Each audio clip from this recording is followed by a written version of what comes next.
আজকে রান্না করেছি দেখো, এই যে ভাত, তো রোজকার। আর এখানে আছে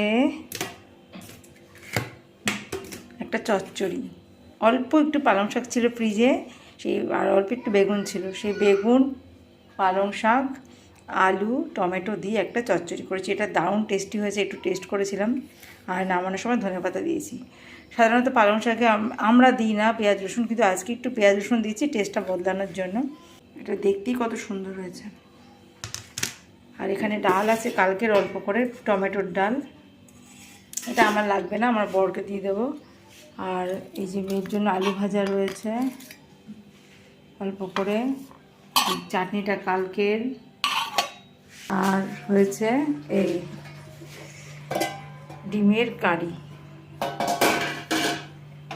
এটা কড়াইতে এখনো নামায়নি, এই ভাত তো করলাম। তো এই হচ্ছে আমাদের লাঞ্চ মেনু আজকে।